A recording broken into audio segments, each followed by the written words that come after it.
Ladies and gentlemen, Hebrews and Shebrews, welcome to the Life Podcast, where we inspire you to thrive as peculiar people in a modern world. Right now, we are doing a fundraiser, a Kickstarter for the Life Network. This is Netflix for Torah people. And the shows that we're pitching right now is a Homestead Tour show, which we produced with the man that I'm interviewing today in this episode, Dawson Schmidt. He's a great filmmaker, and we're going to talk all about filmmaking. But also on the Life Network is a matchmaking show called 2x2 and a girls' talk show where Katie talks to ladies about Torah lifestyle stuff, and that's called The Few. All those things we're trying to raise money for at watchthelife.com. Please check that out. Now, as for Dawson, he is a filmmaker. He is doing great work, and he's worked with a lot of people in this movement, like PD and like Nathan Harmon and others. And he's filmed Joshua Aaron, and then he's done a lot of stuff outside of that. He's filmed country music stuff, he's filmed NASCAR stuff, and we're going to talk to him about the importance of story and how Yeshua was always using story in his way of getting very deep points across. This is part of why we want to do the Life Network. Without further ado, I give you Dawson Schmidt. Dawson, welcome to the Life Podcast. Thank you, Luke. Thanks for having me on, brother. Thanks for being here, man. It's great to see you in, digital sphere, but it was way better seeing you in person when, man, people are going to probably wonder how we know each other. We're going to get into all that. But first of all, maybe you can tell us who you are. Who is Dawson Schmidt? Absolutely. Well, my name's Dawson. I'm a filmmaker from Southeast Georgia and a disciple of Jesus. And yeah, honestly, just it's exciting being on here, really, because the show is, I really enjoy it, and I've always loved everything that you've worked on. God's blessed you to be able to work on with the Christmas question and the way and everything. So I've always really just, all those projects really warm my heart. And so I'm just glad to be on here speaking with you. So last time I saw you, we were in Arkansas and we were filming the Homestead Show. We were, yes. That was a pretty good time. So you did a great job. After getting to see the footage, I knew you were doing a good job when we were there, but after I came back and reviewed and saw the footage, I was like, yes, Dawson killed it. So good job. Yes, sir. Thank you.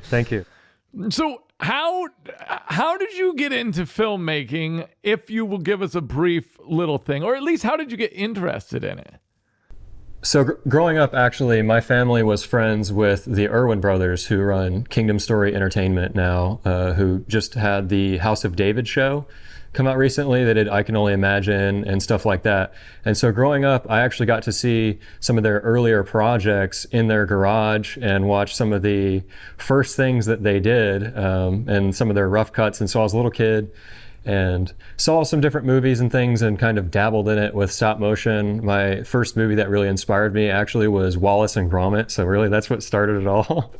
Was Aardman animation. So I started watching Lego stop motion and stuff like that. I know a lot of other people my age kind of did similarly. And growing up, again, messed with video a little bit, then one day just kind of realized that I could take all these different things and put them back on the screen. It's kind of, film is the one art that uses everything. I know Tom Cruise talks about that a little bit, but you make a movie about fighter jets and you make a movie about cars, so it helps to have some kind of subject matter.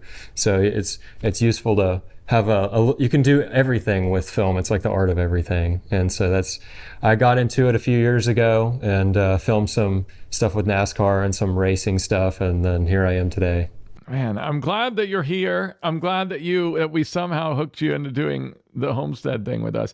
And then you've been helping us plan out this possible matchmaking show. I think dating's really never been different, or the climate has kind of never really been different till the last, I would say, couple hundred years, if not last 20 years. And so anytime you put something on screen, you're exploring the subject matter and putting things out there for people to see and form their opinion on. So it can be a really good thing, I think, to put out there, because people could watch it and form their own thoughts and really learn from it. And it could create a pretty good discussion, I think. Yeah, it's an interesting topic. I think so too. I hope it will be helpful to people who are on there. we'll see how that goes. Can we talk about the homestead shooting that we did for a minute? Do you want me to give like the short story of like how we actually met? Yeah. Because of the Homestead Show and stuff? Yeah. Okay, so I was in Belize with some friends of mine, and some of them said, Matthew Miller said, oh, I know Luke, I could introduce you.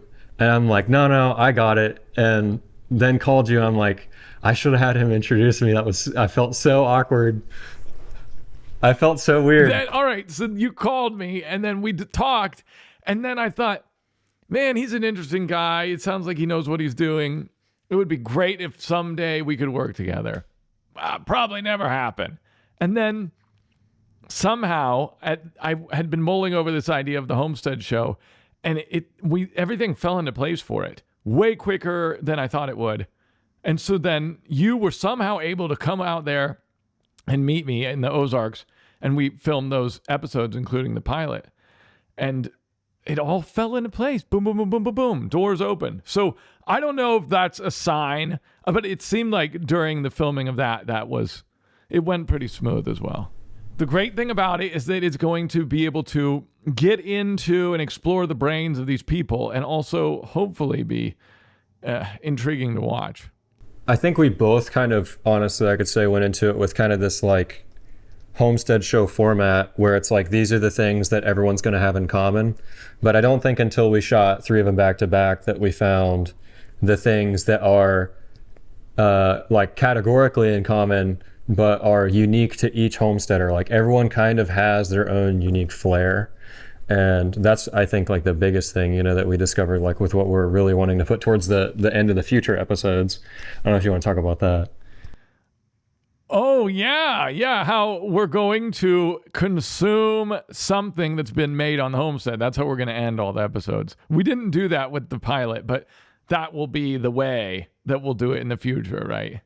For sure. I think so. Every homestead has some sort of product or food or some kind of consumable, or they have some kind of speciality, and they have all this work, and so there's some kind of output, or there's some kind of reward that's yielded from all their work. And so when you get a tour of the production, that doesn't mean that you get to see the results. Like a lot of the other home tours that I've seen, just looking at other examples, they don't really always show the results or the fruits of the labor. I think it'll be great. And we thought of it because the one lady gave us the sheep sausage at the end of the one. And then you were like, oh, we should be eating this on camera, right? Wasn't that how it worked? And then somehow we got Zach to to open his larder to us. I think so. She definitely shared some of the lamb with us, and it was super good. I think the thought started to dawn on us, like, this would be cool to show. And then by the time we got to Zach's house, we definitely were like, we need something to share at the end and show,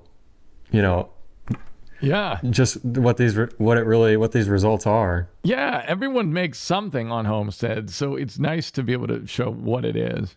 Definitely. Can you tell people a little bit about, people might not know what it's like to shoot and edit and create a show in this case, or a film or a video, even like short videos.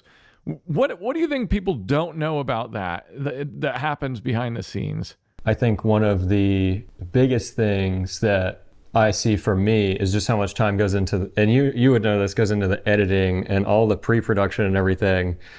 Because especially for a smaller production, I think that is even more a bigger difference. Because if you have the Marvel movies, for example, they film for like 6 months, and then they'll do pre-production, post-production, and edit for probably about a year and a half, couple of years.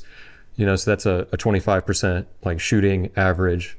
And take a wedding, for example, you can film for about a day, but it's going to take about 9 days to edit the wedding video, and probably a couple weeks to prepare as well. So that is almost a 1%, 5%, 10% difference in ratio of how much time goes into everything outside of the on-set life, where you're actually planning and looking at references and finding your music and all the stuff that actually comes into bringing it together. Like the camera is just one small department out of all the other ones, like music and art and location scouting and flying and getting places and all these phone calls and everything. So there's a huge production that surrounds the shooting of almost anything. Speaking of the process and of making things and of media and entertainment, as like a young artist, what are your thoughts about the climate, the entertainment climate that we find ourselves in today? What's good? What's bad? What would you like to see? We've seen a shift with, AIs coming out, and so everybody's kind of scared about that. And what once took large crews, you can now do things with smaller crews. And with AI and all that, my personal opinion is that myself, and I've seen other people who, when they scroll social media, if they see something that's AI, they'll see it if it's AI made art, and they'll look at it and they'll think, oh, this is pretty cool. But then they see hashtag AI, and then I always just swipe right past, because I'm like, oh, it's cool, but it didn't cost anything. It doesn't really have a lot of value, The other thing is art is, you get just as much joy out of creating and making things as you do actually consuming them per se. I think you should always be making stuff, as a homesteader, as a filmmaker. I believe that we all have kind of innate desire to create, because God is the creator, and us being made in his image, we have this desire to create. And it's a little bit of a shame that AI has such a focus in the creation space, both in film, but also code, medicine, all these things where we make stuff, not the areas where it just completes tasks, which would be very useful.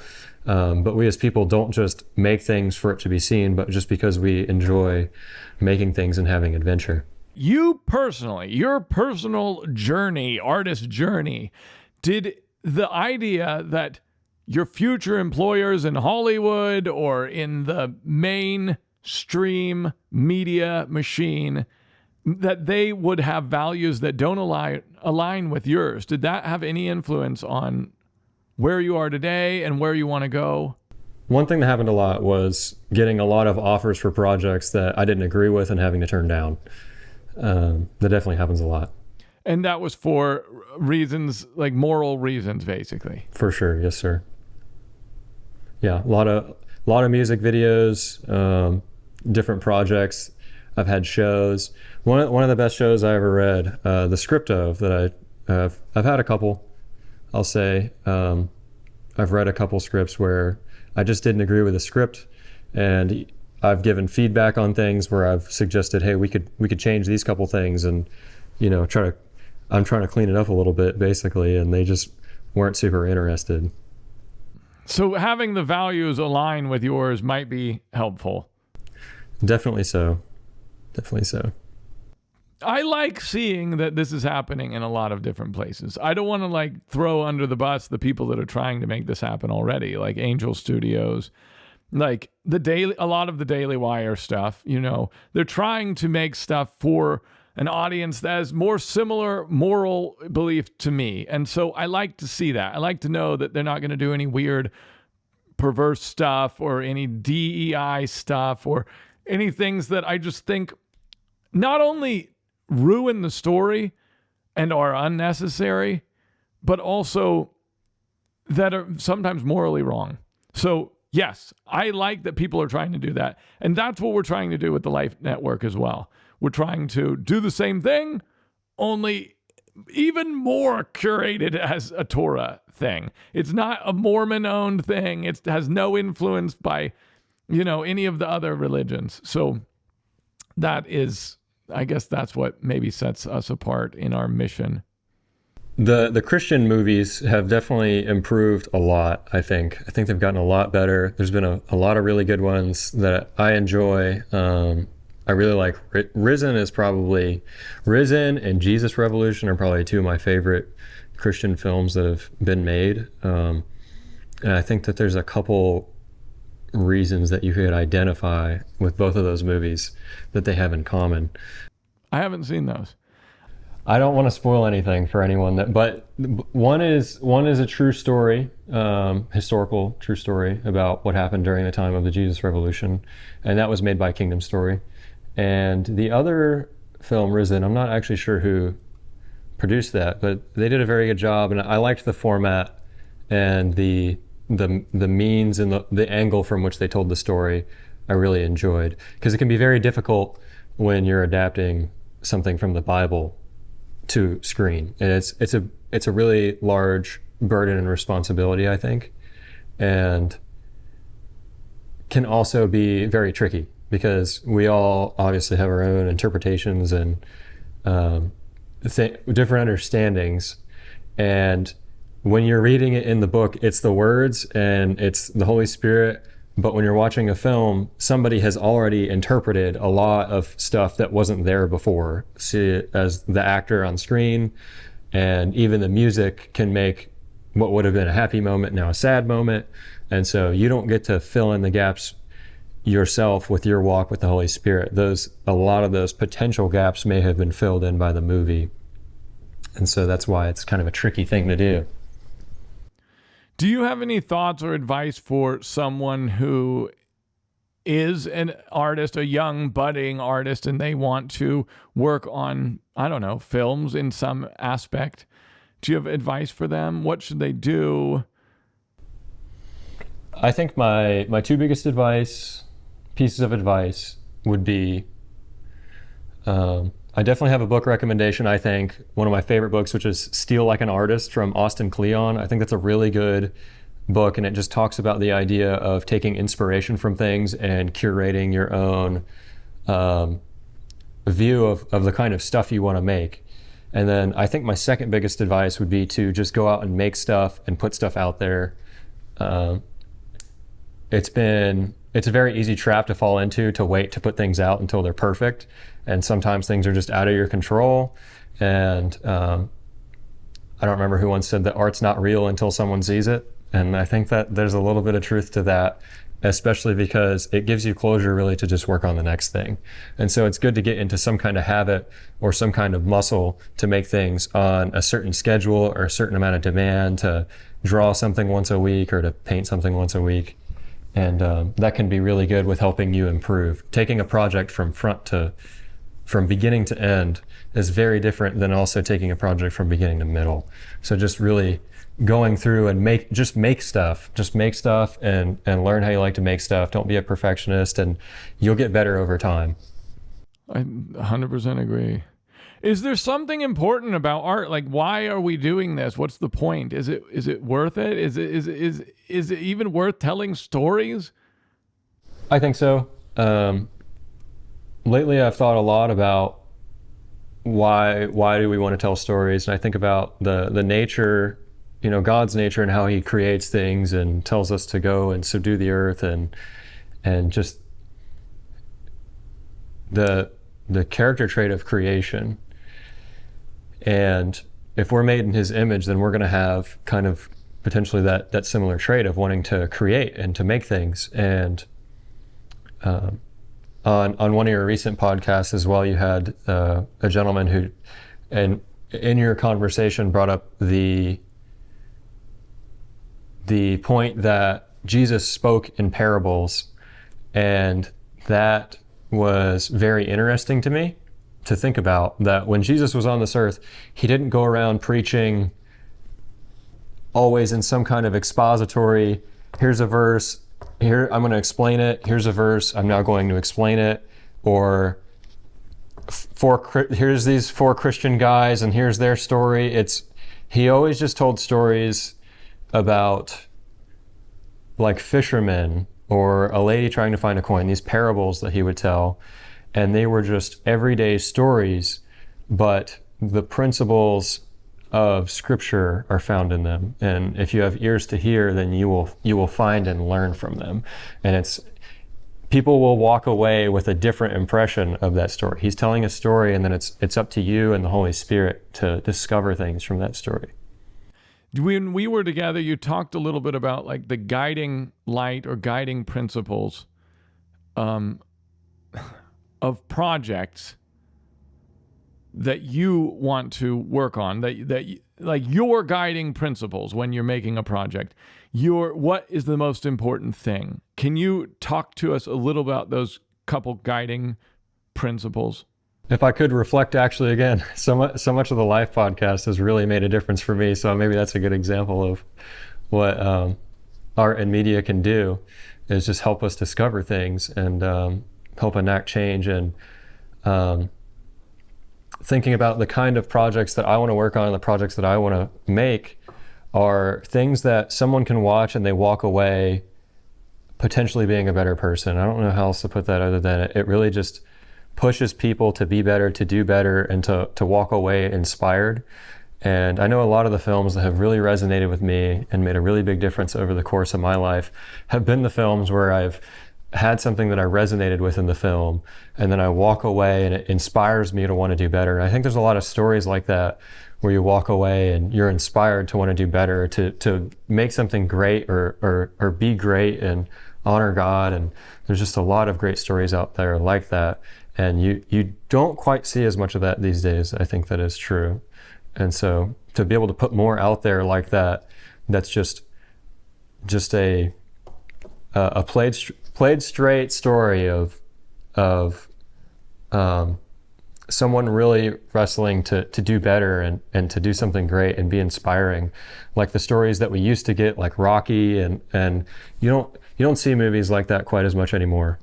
I don't want to get too soapboxy about this, but I got to say something about this. I got to add on here because I think a few years ago, it was after the time where I was maybe reading this book called Hero with a Thousand Faces, and which is all about this idea that I'll just tell anyone who hasn't read this, it's the idea that every great story is telling a similar story, and it hits all the same plot points, and it has to do with a hero who leaves their home, who overcomes challenges in ever-increasing difficulty until he finally goes to a new world and overcomes some difficult thing or beats a villain or whatever, and comes back and brings this boon or this gift back to mankind and back to his original world. And there he is, and he's back to normal, only changed, and the world has changed, or he's improved the world because of this journey. And this hero's journey that Alexander Campbell, I think, identified was used by George Lucas and by Steven Spielberg and these guys to make Luke Skywalker, the Star Wars famously. And then almost every single Hollywood movie after that point follows this script almost of plot points. And I realized at some point that journey is all trying to mimic the hero's journey of mankind, where Jesus, Yeshua, is the hero of this story. And he, before mankind is created, decides that he will die for their sins. We don't have to get deep into all this, but eventually all these similar plot points happen, and he enters the new world as a baby, and he ends up having this death and resurrection, which also happens in the hero's journey. And he has to go into the grave and come back with basically the ability to rejoin Yah and get eternal life. And that also, all of this stuff is mirrored in the hero's journey, brings back the boon, and the boon is immortality to us humans. And so this story evidently is important enough and resonates on a deep enough level for us, whether we pin it back to the real hero of mankind, Yeshua, or not, that it makes stories compelling and satisfying. And so I think just anything that tells that story in a different way and is fun along the way, and also, like you said, encourages people and uplifts them to do their purpose or their duty, I think that is great. And I think the reason it resonates is because it's like written on our very souls, man. Because we cannot make the jump from mortal to immortal without this event happening. So yeah, that's me being on a soapbox about the hero's journey being in the Bible, being the story of the Bible, basically. I think it's pretty true, though. I mean, you find it also with all of the disciples and all the other characters of Scripture, because there's always, Jesus or Yeshua is knocking on their door, just like how Obi-Wan Kenobi comes knocking on Luke's door and offers him the lightsaber. There's always that moment, like 10% into the story, where God calls or where adventure calls. And so these people then go on that journey, and then they face, like you said, some kind of struggle, and that there's so much overlap with everyone's story. And it's definitely a big thing. And I think the difference between a lot of the media that we see now versus the media that we see in the past as well, with a lot of the Christian films, goes back to the video I shared with you like a couple days ago, which talks about like a message first, entertainment second kind of strategy with making art. And that can be a good thought for the filmmaker or for the artist, because there is a reason that you're making the thing that you're making, whatever that is, whether it's just for me, music and songs inspires most of like what I do and the choices that I make. I'm kind of a music first person, and so that inspires. But for you to have a message that you want to convey in the film, you have to approach the story in a way where it's just telling the story, and then the audience gets to determine what they think about it. Because if you have this character that has this message and things just sort of happen, then there's not really a story there. It's just a message. Yes, and that video was critiquing the Christian media because it's preaching. They make room for the gospel message. They want to get that in, or some kind of preaching, and that interrupts or overrides the story itself. And yeah, same thing with some of these left-leaning shows as well. For sure. The Christian movies have, like they said in that video we watched, they've done a pretty good job really getting away from that and just telling a story and then showing this person's story as they go through their own journey, and then you get to formulate your own thoughts on the story that you're seeing. But now we've actually seen, funny enough, the modern entertainment space has kind of taken the old Christian movie route where they have this message first and then there's this underlying story. It just doesn't work. It just doesn't work. No, it doesn't. It's repulsive. When you see it, you're like, that is no part of what's happening here. It's like out of left field, that message, or that person, or that thing, or that event, or this, or it's like, oh, they're just trying to like brainwash me a little bit as I'm watching this. So right. Especially when you're watching a movie, because it's a story about people and you're seeing people, and that's not how people really are. Like, people have stuff they believe in and then they struggle with it. They're not infallible with their message or their point. Yes, I agree. Now, let's talk about this art overview again. Satan has used art in many ways through Hollywood and different companies within Hollywood to make things that aren't normal and are actually anti-biblical seem normal. And he does it in a progressive style where,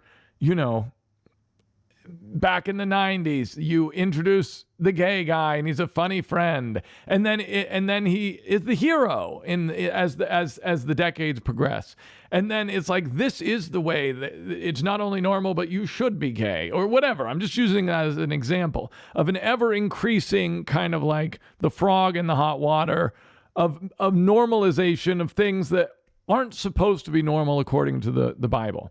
And so that has been done not just with the gay thing, but with like ever increasing gore in films, ever increasing swearing in films.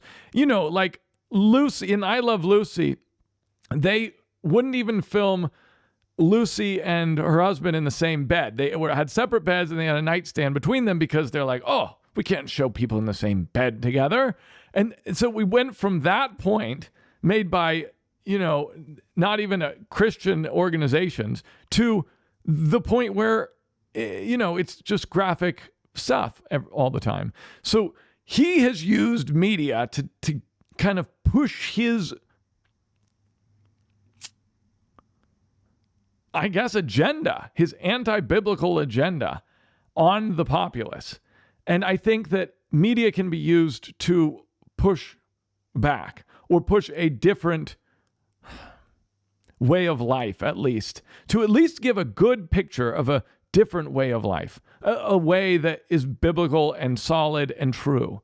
And I hope that we can do that. I think so. Anytime you have an artist and they're making anything, their life is also a work in progress. And so, they're pulling from their life. And whenever you make art, you're kind of pulling from your life. Your life is your reference to some degree. And when you're trying to tell a story of good and evil, if you don't have any kind of foundation from what to pull for that, then your whole story can get a little bit skewed. And you still want to have you got to have a bad guy, you got to have a villain in the movie, but it's good to have an understanding of that going into it, and that can help.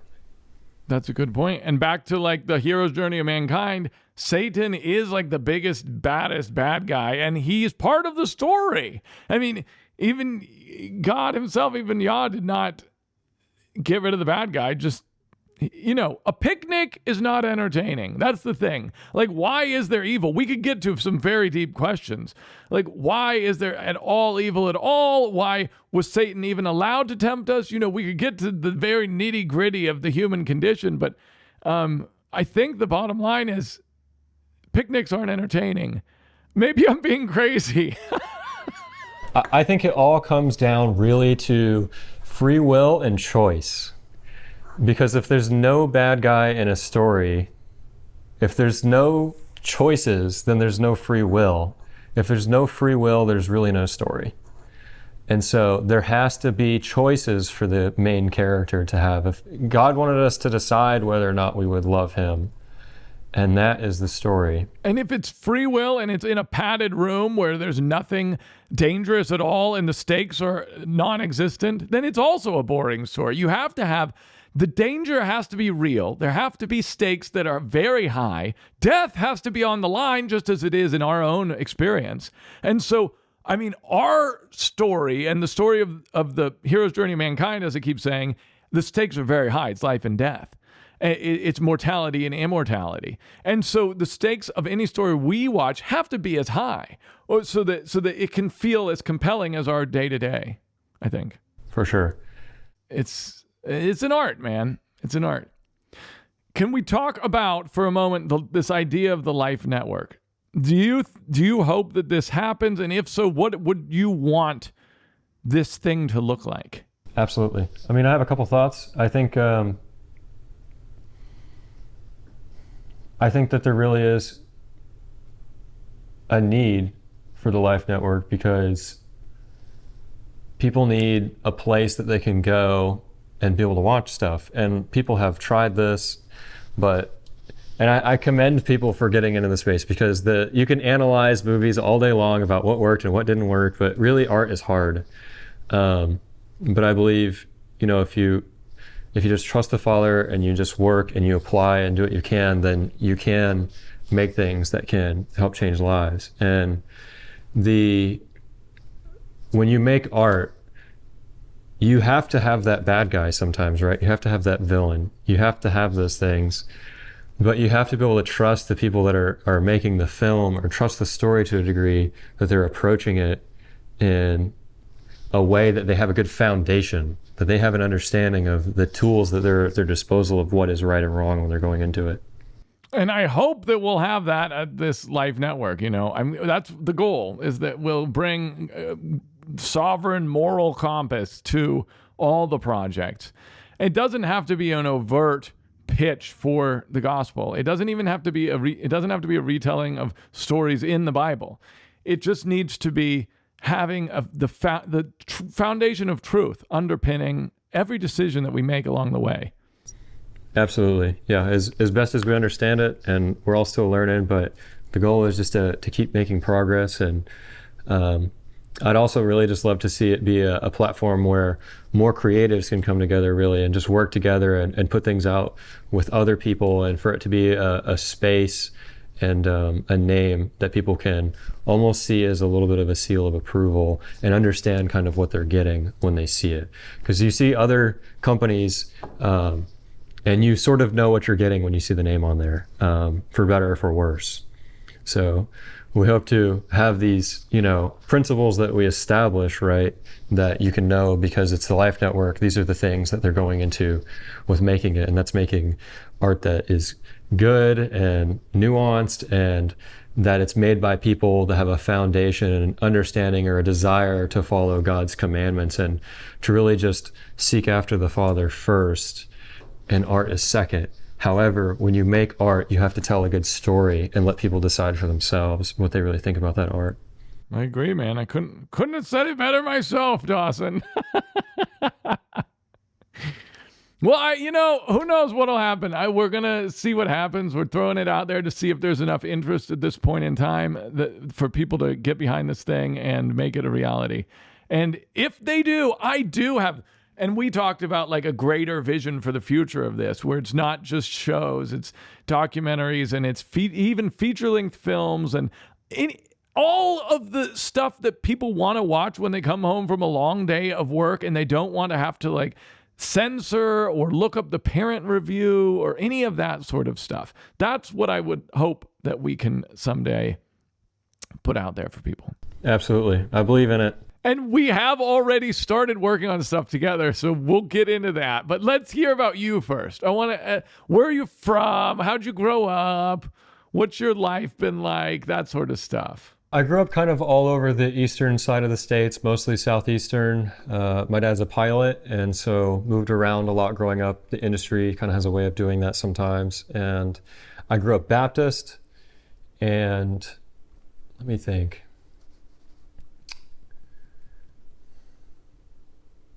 Yeah, growing up, I really did have a love and a passion for the church and just being in church. And I have played drums for a pretty long time, since I was a really little kid. I think I've played 18 or 19 years now, and I'm only being 25. So a lot of people know me as doing film, but I've actually done music for a pretty long time. That's kind of more my main thing, really. And so I played drums in church growing up, and really enjoyed it, but always had some differences, of course, theologically, with just some of the things that I saw as a child, and then some of the things that the church pointed out. But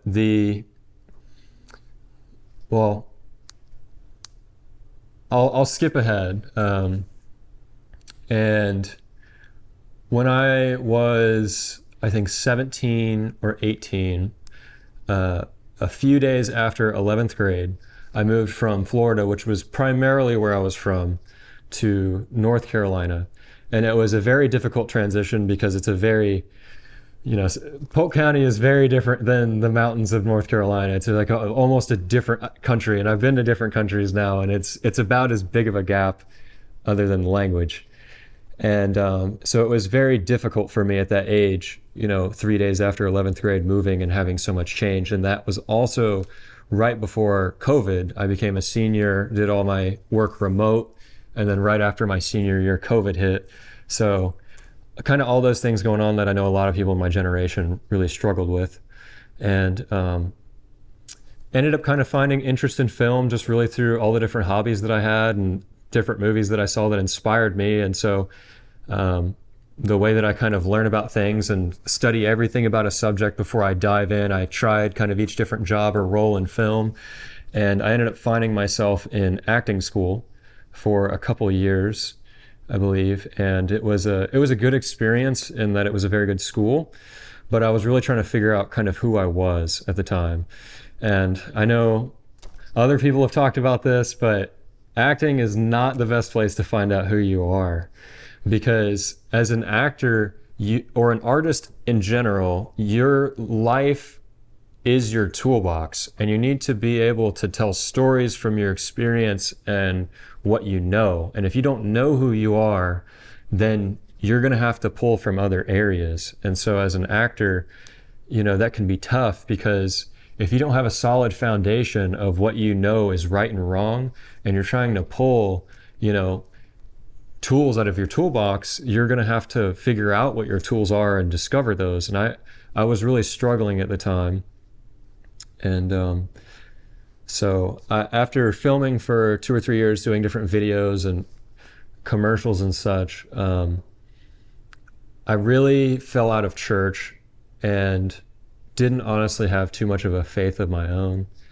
And I had a feeling for most of my life that there was an important day coming, or that there was a day that something was going to change. And I was in acting school, and that year I knew it was the year that was something that was going to change.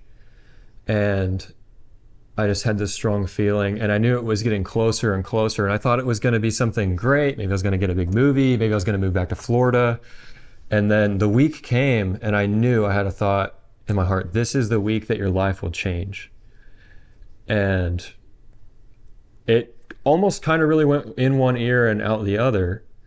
But then that Thursday, the day came, and I was sitting outside of my acting school, and I wasn't the only one that noticed when this happened, but a breeze just kind of went by, and something was just unusual in the air, and I felt something almost like move across the table towards me, and I like was taken back, and everyone looked over at me and they said, "What just happened?" And I said, "I don't know."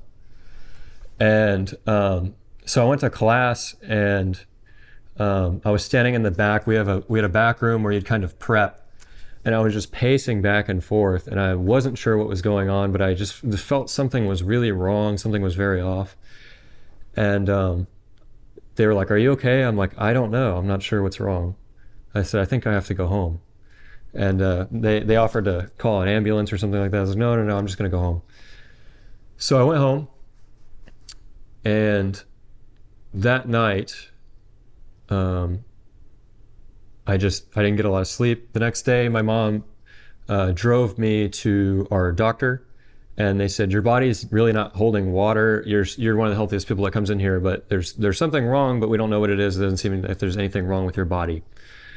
And so as we left the doctor's office, it was pouring rain, and in the car, driving home with my mom, I had this instant feeling that it was like a sword just went through my chest. And I had just this tremendous, just sharp pain in my chest. And I was pretty certain in that moment that my life was over and that I was going to die. And I remember praying to God. And I asked him one thing, or I told him one thing, and that was that I had a cat growing up for my whole life. My cat was like my favorite thing I ever had. And my prayer to him, having walked away from him, was to tell him that, to tell my cat that I wouldn't see him again one day in heaven. I would not be there.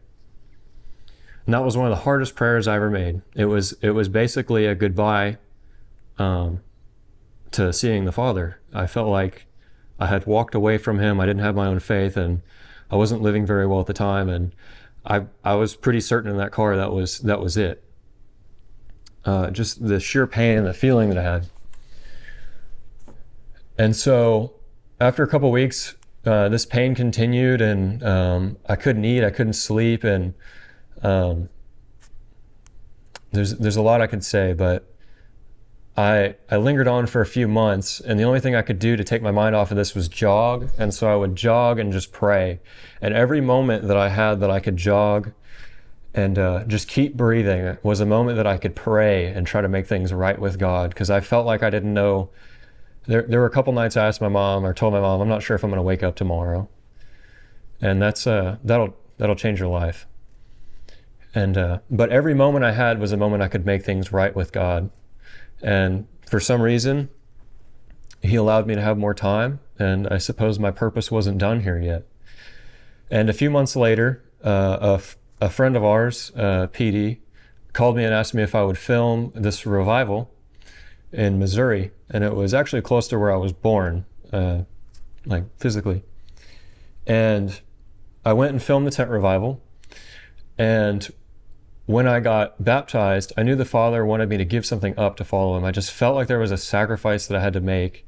And so I asked him, what do I need to do? And I'm pacing back and forth. My chest is in pain. And there were a lot of other symptoms that were interesting, I'll say. And but I was in pain and I was anxious and everything was just awful, right? And I said, Father, what do I have to give up? And I heard one word and it was very clear, and he said, acting. That was very hard for me because it felt like it was the one thing I had left in life. After leaving Florida and being in North Carolina and having said goodbye to a lot of my friends, not really being able to finish out high school, not really being able to go to college, COVID's happening, jobs are sometimes tough for people our age. And so that was super tough. I asked him probably 12 times, and every time it was very clear, I want you to give up acting. And I said, okay, I'll do it. And so I got in the water, and there was a very good brother of mine now there who was there to be with me when I got baptized. And he said, are you ready to go in the water? And I said, I think I am. I'm just not sure. There's just something wrong. And he said, I think you're ready. And I said, okay. So he dunks me in the water, and I come up out of the water, and after about a second, it's like someone threw a flashbang, and like I'm just out. And I heard somebody say, hold him up, and everybody surrounds me and they start praying over me.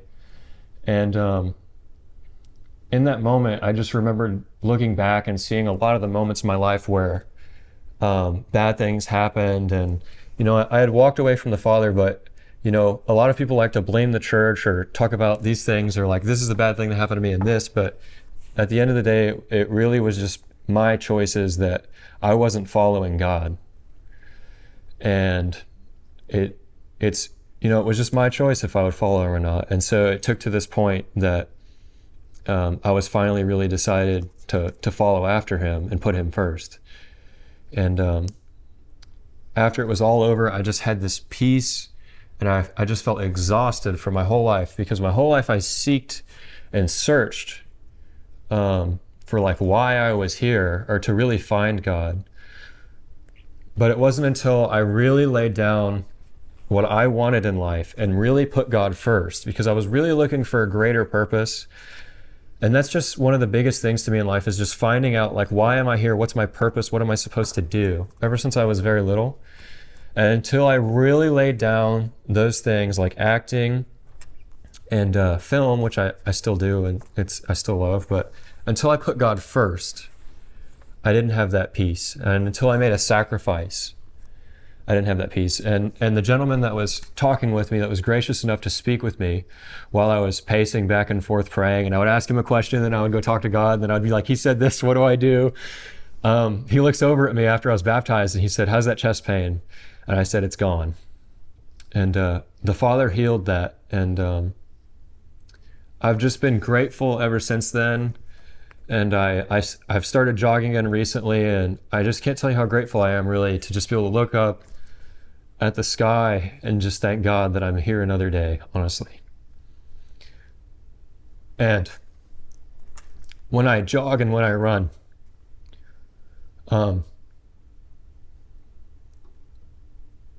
I think of the quote from The Matrix when, what's his name? Morpheus. He says, do you really think that's air that you're breathing? And I think to myself, who do you think made that air? And I just want people to know from my testimony that there were a lot of bad things that happened. And there were a lot of hard times, but it was my choice to follow God. And that the most important thing we can do is to just seek after him and to share him with others in the way that he has given us a talent to. He uses us all in different ways, and we all have the same spirit. We can all operate, with his power. We can't do it alone, but that truly is the most important thing in life that we can do, is to follow after him with all that we have. Yes, there's other things in life. Absolutely. I'm one who loves enjoying these other things and having fun with friends and making movies, but he is the number one thing. and we have to keep him first, and we have to disciple others and make sure that, we're all gonna, I say this a lot to myself, but we're all going to look back one day and just realize how important it all really was. Wow, man. That's so great. I'm so glad that he pulled you out of that. It's a crazy story. It's crazy that you had this overwhelming sharp pain in your chest, and so after you got baptized, it's like you passed out, like a flash bang, you said. I was talking with some of the guys, and I don't know, I was just that tent revival, a lot of things really happened. It was anointed, I think. And I sort of expected something. So it was kind of just funny to me that I came out of the water and my first thought was, well, I guess nothing's going to happen. And it was like, I was like, well, there we go. So it was really pretty funny. And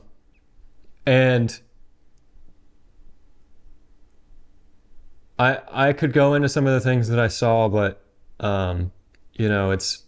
it can be hard to discern, what things mean. But I will say this, because this had like confirmation or a second witness, which is that the last thing I saw was me before I moved to North Carolina down in a dark pit, because I didn't even look the same. I actually ended up visiting Florida. A lot of people didn't recognize me. I grew my hair out and I dressed different and all these things. And so I saw me as a young drummer and how I used to dress and how I used to look, which is more how I carry myself now, is kind of how I used to be, I think, when I was younger in a way. But I saw myself down in a pit looking up with his hands. It was like little me, and he had his hands around his knees like this, and he was scared. And he was looking up, and I had my backwards hat on, and he was looking up, and he was scared. He was down there, but he was scared. And as I saw him, it was almost like when I saw him, me seeing him was the light coming down, like through my eyes, down at him. And that sounds crazy, but the truth is, when I saw that, a good friend of mine was looking into my eyes, and the second I saw that, he said, and I didn't say anything, but he said, "I see him, he's down there. I see him." And right after he said that, it was like he was brought back up, this young, untraumatized, just kid that just wants to play drums for God. It was like he came back, and like I started to smile, and it like kind of scared me because it felt weird. Like it didn't feel like it was me smiling, but it wasn't the me that I had been used to for, I guess, recent years. And as I started to smile, I immediately was a little bit scared. I'm like, oh my gosh, what's going on? But the guy who said, "I see him, he's down there," he said, "He's back. He's back." And that was when I realized that God had put things right again. And it was an experience that happened that you just can't ignore. You can never forget. You can never walk away the same. One more quick note for me. Go to watchthelife.com and check out the trailer that we made for all the shows that we've talked about here in this video, and more. See what you think about it. If you love it, make it happen. Have you thought about what traumatic events happen to make you kind of push that part of yourself away or hide your true self, whatever you want to say? And you don't have to get into that if you don't want to, but that just made me ask that question. No, absolutely. It's a lot of it really just came down to my choices. I was bitter with people, I was bitter with the church at times. I had left churches for different reasons, either favoritism or I just wasn't liked at this one. A lot of the churches that I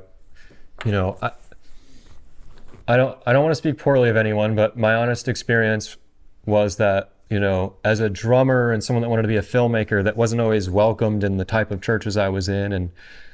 I would reference like, look at David, he danced, like, why don't we dance? And, Yeshua turned water to wine, and like, so, and it's like, well, we don't talk about alcohol, right? And so I had these little gripes, and I would hold them against people, and these differences, and I became self-centered, and it was more about what I wanted.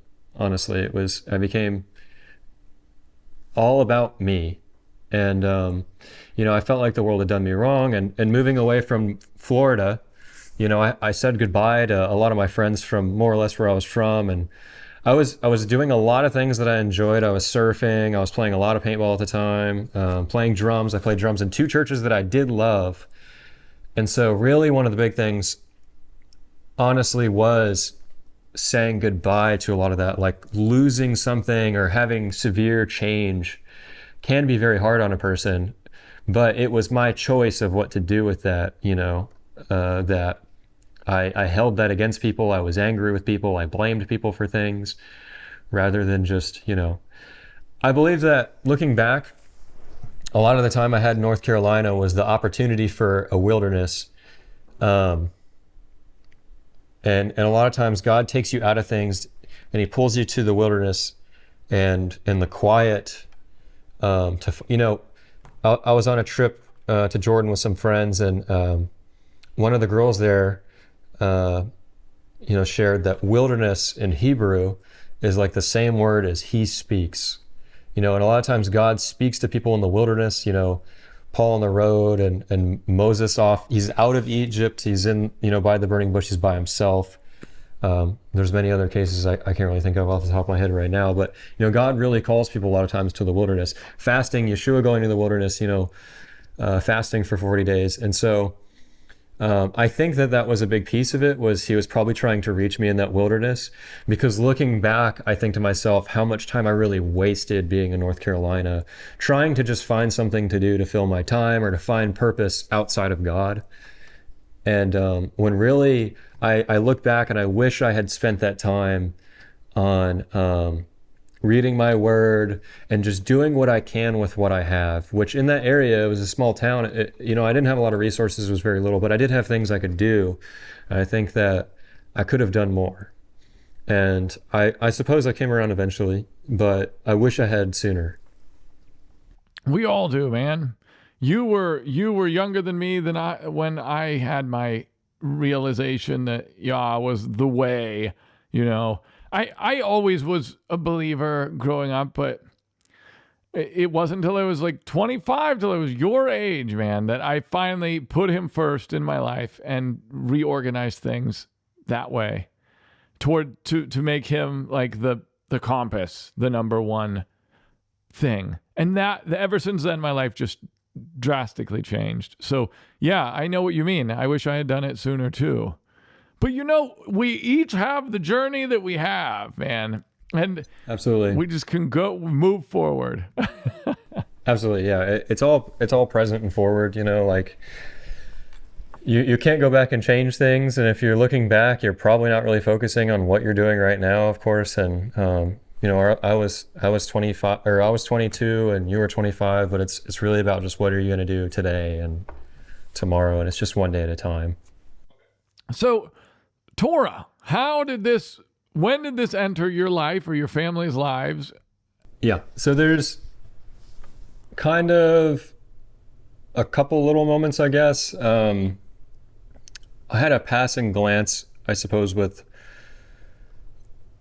a couple friends who were some form of Messianic or something, and they were Torah Observant, as far as I remember. I don't really know them. I didn't keep in touch, but years ago, I knew them. And then we did attend a like Messianic synagogue or something like that was a Torah Observant, Jesus following, Yeshua following church a few times. And that actually sort of contributed to my desire for like the dancing and like the more upbeat worship and the more variety, right? Which is like what an artist wants. Like, we don't want everything to be the same all the time, So it was intrinsic to who I was, that, variety, And so that, and seeing that line up with scripture, just made simple sense. And so I remember asking my parents probably when I was like 12, like, why can't we attend here for these things? And they were like, well, that's, we're Baptist, basically. It was like, not to throw them under the bus, but that's the short of the conversation. Was like, we just didn't really, know at the time. But then when COVID happened and you couldn't go to church, which at that point, I had stopped going to church. I was just not really interested. My parents started reading. They will tell you they started reading the scriptures really for themselves, and they started doing a lot of digging. And the father really used some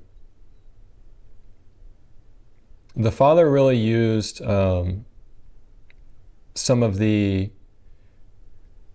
channel. The father really used Zach Bauer's channel, actually, because he has American Homestead, but he has a second channel, New to Torah. And so New to Torah was one of the first channels that my parents discovered that just kind of helped them clarify and understand some of these things that they were discovering.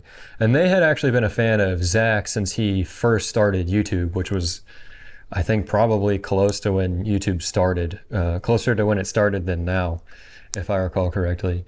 And so that was pretty neat for them, also being a fan of American Homestead. And then God really used that, I think, familiarity and in a very unfamiliar time. And so they would read the scripture and then they would, test everything. And so they had all these different sources, and they were just testing against scripture, and they started to realize, I think, that we're supposed to keep these commandments. And they were really sick with COVID, and it was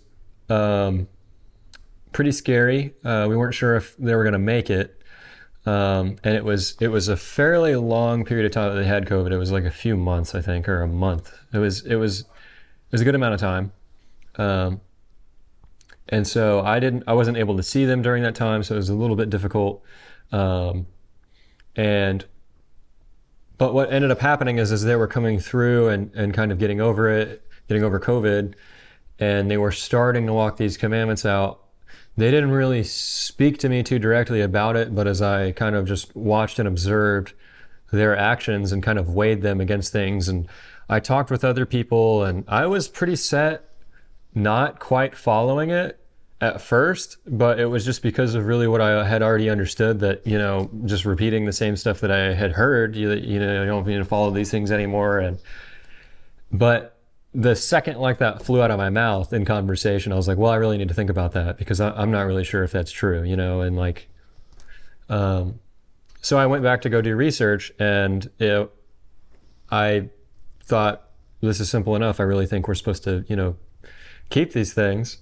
And it also clicked to back when I was a kid and first attended those churches or those Messianic temples or whatever you want to call them, where they observe Torah and follow Jesus. And when I had that moment of like, oh, that was that group of people, and they kind of reflected the heart, the spirit, and then their beliefs, the truth of Scripture, and they kind of walked in a way that it felt like I was seeing Scripture walked out, and it kind of made things click with me a little bit, honestly, just because I could think back and have an example of kind of what it would look like to be a little bit further down that road, I suppose. When your parents mentioned this to you, was there one thing they brought up, like in specific, like, whoa, we needed to be doing Saturday, Sabbath, or we shouldn't do Christmas, or anything like that? Or was it the whole download? They were like, we got it all wrong, They really, like I said, they really didn't say too much, and it didn't take really a lot of convincing, I think, for me to change my outlook, because I was kind of already thinking that, in a sense. Like, I was already, had some differences with some of the theology of those around me in previous churches and things.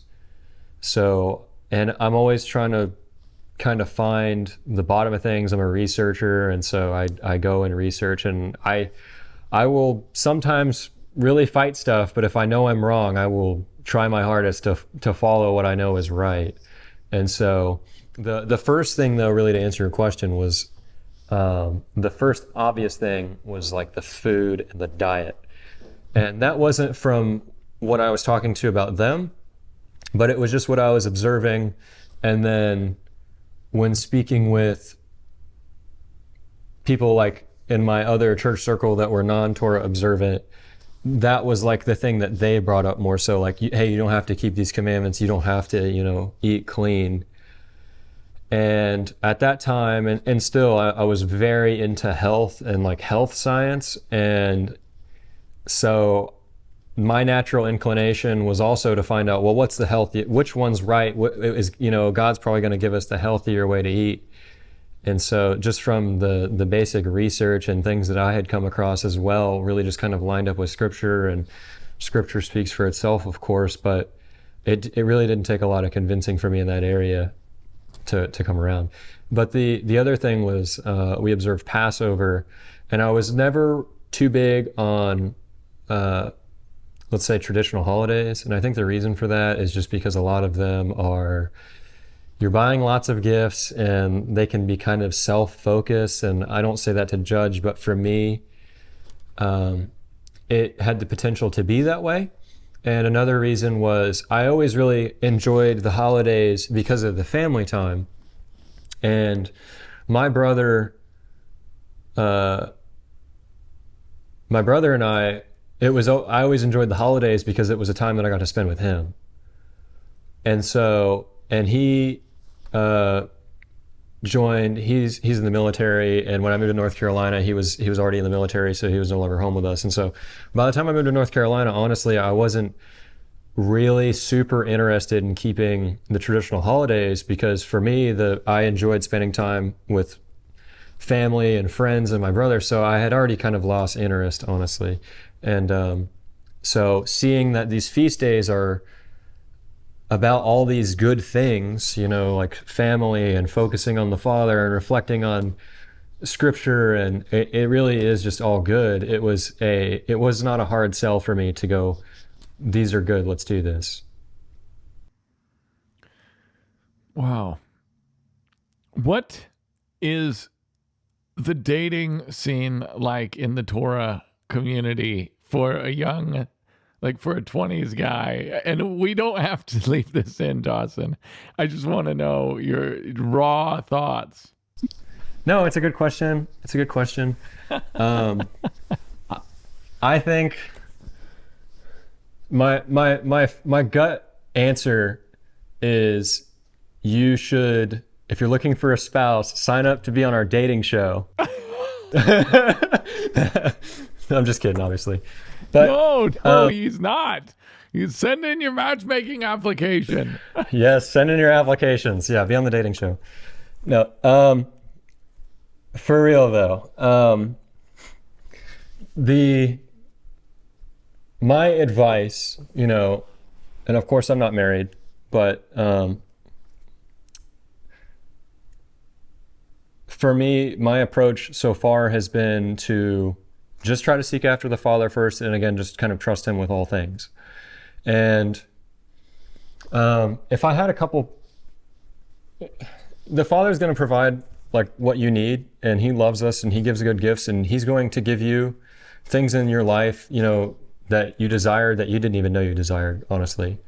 I'm not sure if I mentioned that I used to surf, but I didn't have a surfboard. And just a short story, one time I was out surfing with my friends. We're all out there on the water on boards, and there was a guy that was standing on the boardwalk for felt like a couple hours, but I was a kid, so maybe it wasn't that long. And he was holding this surfboard, and we were like, when's he gonna come out here and surf with us? What's this guy doing? He's just staring, standing on the boardwalk. And after a minute, he was just gone. And we thought, well, that's a little weird. And we came back to shore, and this was a Bible study that I used to go to. They would teach kids how to surf for free, and then they would do a Bible study, and it was really a cool thing. And the guy that kind of would usually read and run the study came over to me. He said, hey, I don't know who this guy was, but he came here with this surfboard, and he said he wanted you to have it. And he handed me the now surfboard that I own, which is my Hinson Black Knight. And it's some pretty nice custom-made surfboard. And if you think about the fact that I was out there on the water sitting on my board with everyone else sitting on their board, how would he have known that I was like the only guy that didn't actually own the board that I was sitting on? Like there was no way for him to know that. None of us knew this guy. And so it's just a good example that the Father is going to give you the things that you need, and sometimes even the gifts that you want, but you just trust him, and you just got to chase after the things in the next quest that he has for you. And for me, that was just to go out and surf and spend time on the water and pray and glorify God. And he sent me a surfboard and I didn't have to pay for it. So that's how he does things. So he is going to send you a woman that checks all your boxes and even the ones you don't know you have, and that's it. Well, some of the I suppose maybe to a degree, but yeah, I agree. He will. But my advice would be, in looking at that, and when you follow the Father, when you follow after God, if you have a wife or an imagination of this is who I want to marry, my heart is that I would want to be someone that she would want to marry. And so for you to grow and improve, you have to seek after God, right? To grow and improve and become the person that she would want to be with as well, Yeah. I believe wholeheartedly, like, the Father is going to provide for your needs and seeking after him and striving to change and mold and be like him and walk like him righteously is going to lead to a lot of those open doors and him moving things in your life. But it's also good to have open eyes and to be, shrewd. And this isn't necessarily like the most parallel example when it comes to dating, but just when it comes to how we walk. Say if you're going to evangelize or you're going out in public to speak with people, you don't just always sometimes keep your eyes just on God and like not look around at all. Because maybe you can, maybe I'm wrong, but I just wanted to point out a verse here in Acts 14, 9 through 10. And this is Paul. It says, "The same heard Paul speak." There was a man listening to Paul speak. And here's the verse. "Who steadfastly beholding him, and Paul perceiving that he had the faith to be healed, said with a loud voice, 'Stand upright on thy feet,' and he leaped and walked." And some versions will say that Paul observed him like fervently. And so in that verse, from what I understand, Paul wasn't just kind of roaming around and like things weren't just like hitting him. He was looking and observing this guy, maybe speaking to a crowd, but he was really observing this one guy and was looking deep within him to see if he had the faith to be healed. And this, I suppose the Spirit showed that to him. That's what I understand. And so it can be to your advantage sometimes, at least from my experience as well. There's been times in life where when I'm going out and if the Father has me evangelizing or whatever, it's good to try to see in the Spirit and see what he has for you. Not to just completely, I'm not going to think about a wife, I'm not going to look for a wife, God will bring something, right? Because at the time, if I remember correctly, I was praying for a surfboard. I was praying that he would actually send me a surfboard. And I had the same thing happen. I prayed that he would send me a guitar. And then years later, when that was happening, I actually ended up getting a really awesome guitar as a gift, basically. And so, but I was searching, but I was waiting. I was going to shops and looking around and doing things, but I wasn't going to do something that I knew that wasn't right. And so it's the same thing with women, basically. You're searching for them. You're praying about it. You're working towards the goal, but you're not going to force anything, and you're going to, and he will likely provide. Absolutely. It's just a dance with the Father. Like, if he doesn't want you to seek, then, don't seek. If, it's different for everybody, but I think seeking, and seeing in the Spirit and looking for, his plan and his ways.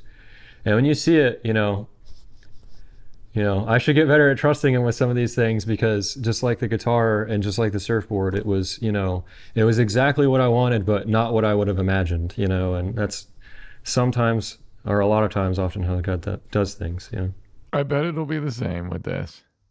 Can you now talk about your generation in general? What are your thoughts about Generation Z? What are the challenges that you guys are facing in the world?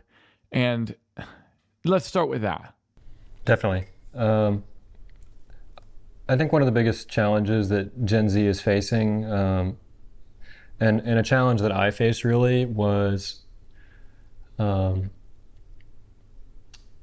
don't know if I mentioned earlier, but just how God speaks in the desert, and in those quiet moments, and, you have that quiet place, things like that.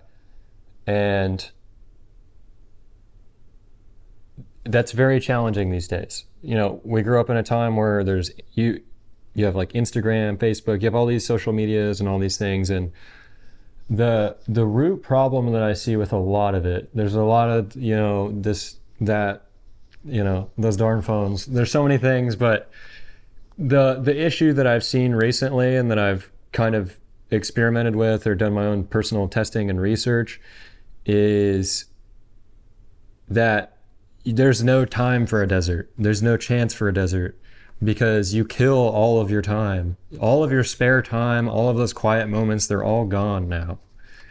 Because you have, your phone is always begging for your attention. I have my phone here, my laptop's here with two things going on. I have two things right there on my other phone, whatever. And then I have this camera recording me. It's like there's so much that there's no quiet moments. And so I guess like recently I actually tried to like dumbify my phone. A lot of my close friends know this. I've like texted them updates and things, but I've gotten rid of a lot of stuff and tried to create moments of boredom where you have to actually decide what is the next thing that you want to do.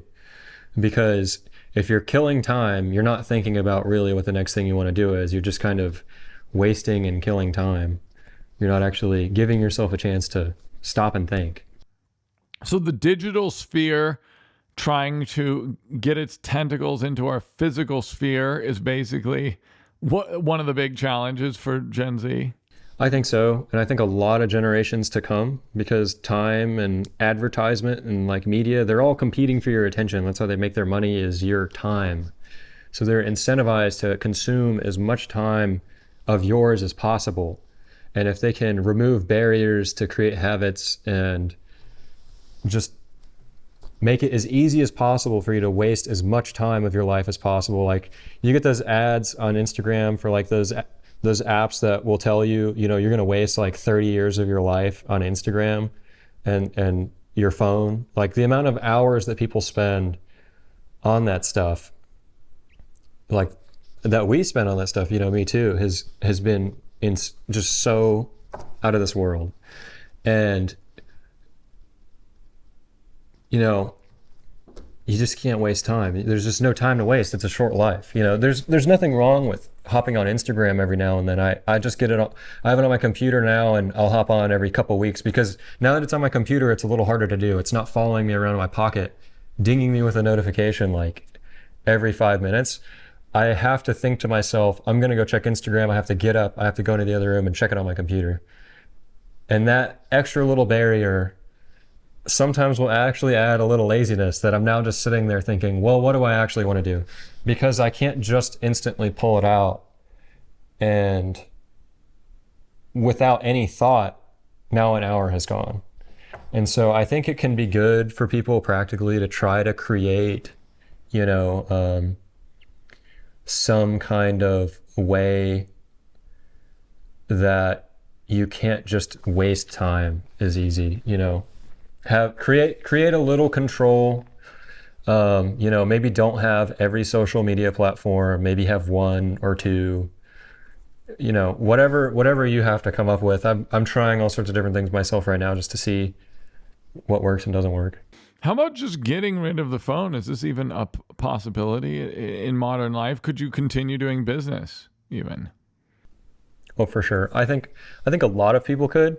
I I say that as someone that can't, so, it's like easy for me to say, but I have about, 12 apps I have to use when filming stuff. And I actually wanted to get a dumb phone, but then I was like, well, then I still have to have the iPhone. And then when I travel, I would need to take the iPhone and leave the dumb phone. And I really didn't want to pay for like 2 bills, was kind of the big thing. And so I made my iPhone basically as much of a dumb phone as I could. And then it just has all the film apps. So that's a way for sure. I've seen a lot of people do that. I can text, call, email, but then I have to get on a computer to use like socials. That's smart, man. That's smart. This is a huge challenge because, well, the reason why it's, I guess we could say your generation's challenge is because you grew up with this stuff. You were immersed with most of it. I mean, right? How old were you when you first got a phone, though? You probably were still older than most. I was a little older than most. Our family delayed on some technologies, which I think was really good. So I didn't really have a iPhone till probably, or any kind of smartphone till I think probably late middle school. So that's fairly late. I had a flip phone for a few years, but even then the newest iPhone I think was like an iPhone 4. So, a middle schooler now, the newest iPhone is an iPhone 20. That's a very big difference. And, even though the apps were the same back then, they've gotten way better at killing there were no reels when I got an iPhone. This is one of the guiding principles of this life network that I think we're trying to do. And maybe people haven't heard of it, but they will at some point. But what we're trying to do is not just add noise into people's lives and distraction. I want that to be one of the overarching goals. I don't want to be grabbing people's eyeballs just to hold them for a long period of time. No, that is pointless. I want the interaction of people consuming any art or media that we produce to hopefully benefit their lives in some way and hopefully draw them closer to Yah or help them be able to walk out their journey here on earth better. I mean, that's my goal in by one way or another, or show them, reveal some truth or something. I don't know. Definitely. Yeah. I think, media that you make a choice to watch that has some quality behind it, that, because if you get on and scroll a lot of these reels, some of them are pretty good, but a lot of it is noise, and so if you scroll reels for an hour, next time ask yourself, what was your favorite one? It can be pretty hard sometimes, right? So those things don't really reinforce a lot always. So, which is fine, on occasion, potentially, if you just need some rest, but it's also good to watch or consume or enjoy things that have substance. And a lot of those things require at least some amount of investment, and for you to make a choice, and sit down and go, this is going to take an hour and a half for me to watch this movie. Am I willing to make this choice now to watch this? Okay, one more generational question for you. What can older generations learn from you guys? I'll say it goes both ways, because the technology is really useful. So I've learned in the way that I do things, and I would love to share more about this one day somewhere, maybe, that I've been kind of tinkering with this kind of idea of having a hybrid digital analog lifestyle, where a lot of times the things that you really enjoy can take time, and you want to experience the ins and outs of something. Like, as a photographer, shooting on an iPhone isn't as fun because you're not getting to enjoy the whole process and flip all the levers and do all the buttons and everything, right? And that's cool. People like to listen to a vinyl record or put on. So if there's things that you enjoy, maybe do it the long way, and be involved with that, the analog long way. And then the things that you don't want to spend time on, that you don't like, learn to use technology to your disposal, as much as possible. When I'm doing stuff that I don't want to do, like tax stuff and things like that, that's when I employ as much iPhone technology as humanly possible, right, on set. because it saves me a ton of time doing stuff I don't want to do. Technology is very good and it's a good tool, but then people will say it's a good tool and then they use it to replace something that they probably could have had a little bit more fun with if they actually just kind of invested a little bit more time. And so if there's something that you enjoy, maybe consider just actually going and doing it. You know, don't watch stuff on camping, like go camp and go get friends that want to go camp and like make it quality. You know, use technology for the things that, you know, will save you time that you don't want to do. I think that's brilliant, man. I love that. Yes. Use technology where it can solve a problem and save you time, and then actually live the rest of the time. Live. Right. Yeah, that's, you know, we like to create, we like to make things and do things. So, you know, where you either run out of hands or time, then it can be good to have something do it automatically. But the stuff that you don't want to pass you by in life, don't let an easy version of that replace the thing that you really want to do. So basically, quit filming the with your iPhone the singer at the concert that you're attending, or your child walking for the first time. Be there. Don't be looking through the screen at the life-changing event. Be in the life-changing event, maybe. I don't know. Maybe that's just me harping on one of my pet peeves. When like I went to this concert and everyone had their phones, like everyone's watching the concert. They're experiencing it through this thing. They're not experiencing it through this thing. Absolutely. I've definitely gotten to the point, having filmed a decent bit now, or even myself, I just like, well, I've learned to film without looking at the screen. And so oftentimes when I can get by, I'll actually watch it for myself. So being just involved, you know, for sure. Maybe that's what made me notice it too, because I'm filming for this kind of stuff and for other things also. And then to me, it's like, oh, this should be separate. This is a fun thing. Maybe that, yeah, I don't know. Definitely. Yeah, like if you have a project and you're doing a example for film, if you have a project and you don't care about this one, like you just have to get it done, then use automatic stuff, you know, use the tools. If you care about this one, then don't let the automatic stuff take away the fun, unless you want to, or you want to do that. If you like, you know, for 6 months I shot, or it might've been a little more, I did shoot on an iPhone for photography just as like an experiment, and it was kind of fun. So I'm not saying that you can't do stuff the easy way. I'm not saying you have to just do everything like a hard way. Katie says, what's the point of entertainment and good stories? Why do you think believers should be filming things and producing stuff? You could get really deep with that, of course. You know, Jesus spoke in parables and he told stories. He didn't just give exposit, you know, just here's a bunch of verses. He would tell a story about a common fisherman or a lady looking for her coin. You know, these things that we can relate to that are built on biblical principles.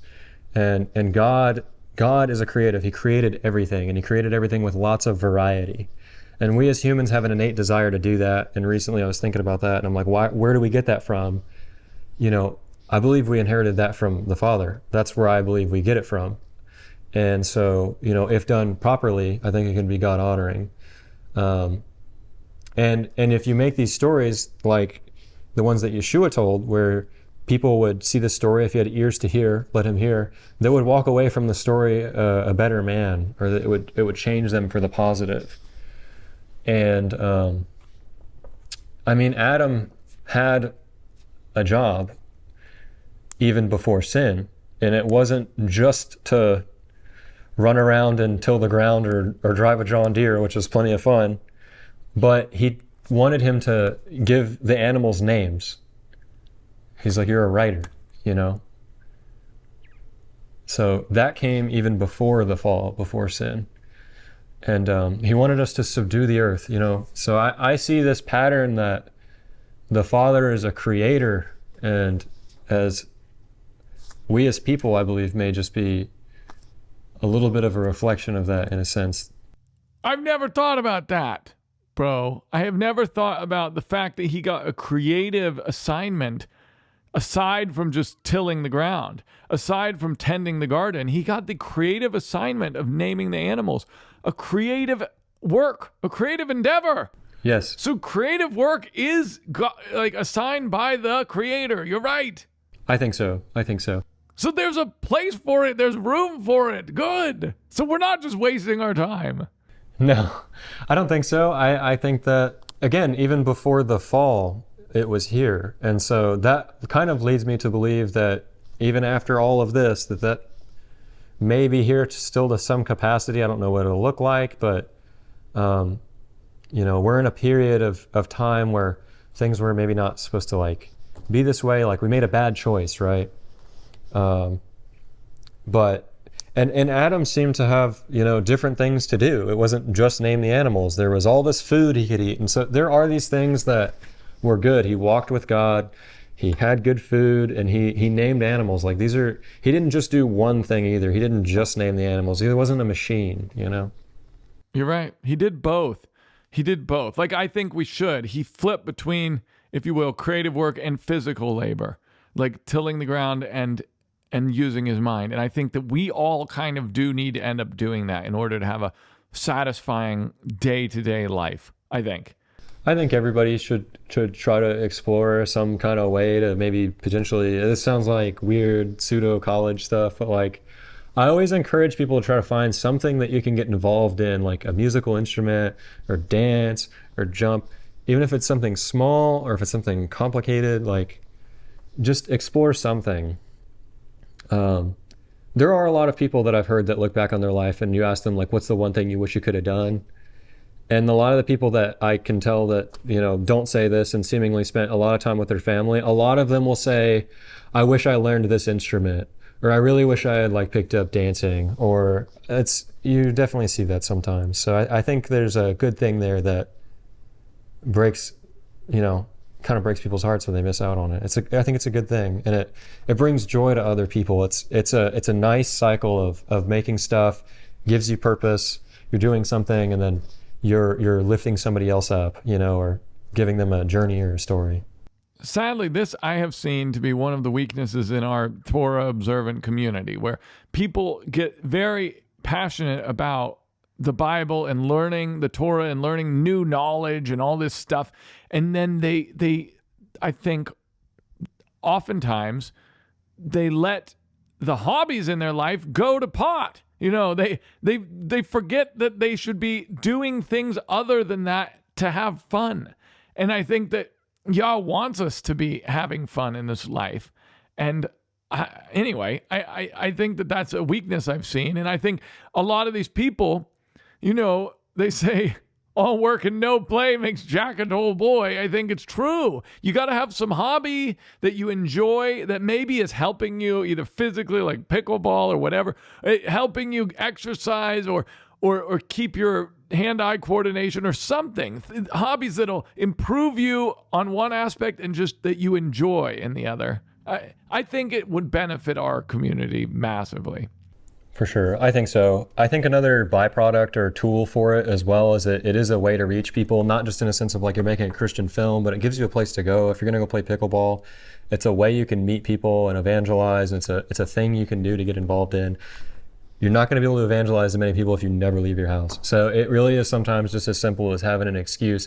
And if it's a thing you enjoy, it's a thing you can connect to people with. Like it's a place you can be a light to people. And the second you say like, we're not doing pickleball, like then how are people going to reach the pickleball players? You know what I mean? So that's why there are, people that enjoy that. And God made lots of different, animals and things with variety. And so it helps to have a kingdom with people in it that have variety, because it makes it interesting, and it gives us people that can go out and reach different people groups. And you don't always need somebody that is like, exactly like this person. You can reach someone if you don't have the same hobby, of course, but it does put you more in that space with them, and they can have somebody they can relate to. Man, I am just excited about making more stuff with you. I'm stoked to work on these projects.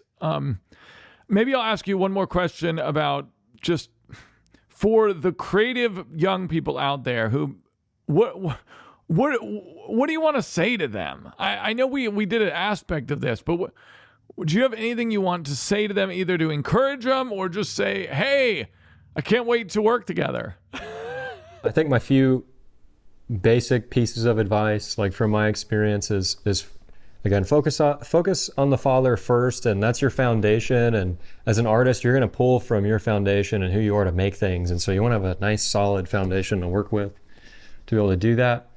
And know that your art isn't going to be, you're not going to be making things that are questionable if your foundation's questionable. The other couple basic tips I have is just make stuff, put stuff out there. You're growing as a person. I don't know if we're all ever going to have a perfect foundation, and people, it's a little bit out of your hands when you put your art out there, but you just have to hope, I suppose, that people have enough grace to be willing to see that you're going to grow over time, and your movies are going to grow over time, or your paintings are going to grow over time. And people will respect that growth as well, and you're not necessarily doing it just for their approval and what they think either. It's you're doing your best unto God. So, but there will be people that respect your growth and see that change. So don't be afraid to put something out. I'll also honestly recommend probably the most useful book for me, as I'm not a big reader, was Austin Kleon's Steal Like an Artist. I think it reflects really strongly the way that I think, where I pull from all of these sources. I almost feel like a bit of an unoriginal person because I just steal from everywhere. I'm like, I like this and I like that, but that's kind of how you grow and learn and eventually can become original. Because if you're a filmmaker, you'll like this guy's sound design, you'll like this guy's writing, and then you like this guy's color grading, and then you like that guy's cinematography. You put it all together, you have a completely new looking thing. And that's kind of what the book talks about. And that's oftentimes the approach of a lot of artists. And I think it's it has a lot of good principles in that book as well. It's a cheap buy. So that's great. We'll link to that. And maybe people can check it out. Do you have any final thoughts about that you want to say to the Torah Observant community or greater Christian world? I would say just keep praying and seek after the Father. Okay. I love it. I love it, man. Well, then until I see you again, which I hope will be very soon, I guess, adios. Thanks for having me. Much love, brother. Talk to you soon.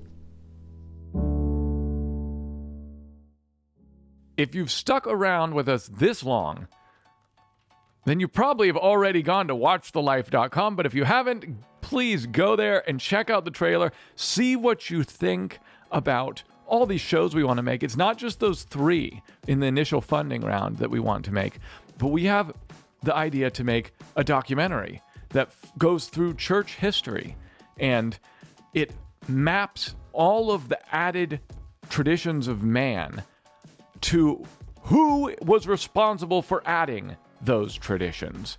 And then also it maps when the traditions were removed, the man-made traditions, like during the Reformation, and who was responsible for removing those. And the additions of the Torah and other biblical things to bring back that first century faith that we saw Yeshua and his followers practicing. And so that the tentative working title is Shepherds and Serpents, and it highlights through history the shepherds and the serpents. That I am very excited. I hope we can fund. We're also trying to fund a Lego stop motion kids show that tells all the fun stories of the Bible, and that would be, I think, fun, entertaining stuff for young kids that will also be high quality. And we're also possibly trying to fund a fictional series called Hillbilly Genius, which is like Sherlock Holmes in West Virginia.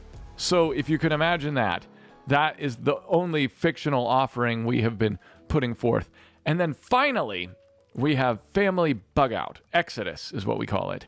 And that is a 3-day bug out bag test where you and your whole family go into the wilderness with your bug out bags and you test them out. And you also have to do challenges on all those days, real world scenario challenges. Like, if you guys got separated, how do you find each other? If the bag was lost down a river, how would you survive? Like things that you may encounter in a bug out scenario. And then after all of this is filmed and done in the woods, we'll have a prepper, kind of a YouTube prepper, critique all of that footage and try and give insight on how these people could improve the bag and do better next time. And so the whole point is to help people improve their bug out bags, and that is Exodus. So there's all sorts of more. Go to watchthelife.com and you'll get more than you can even want.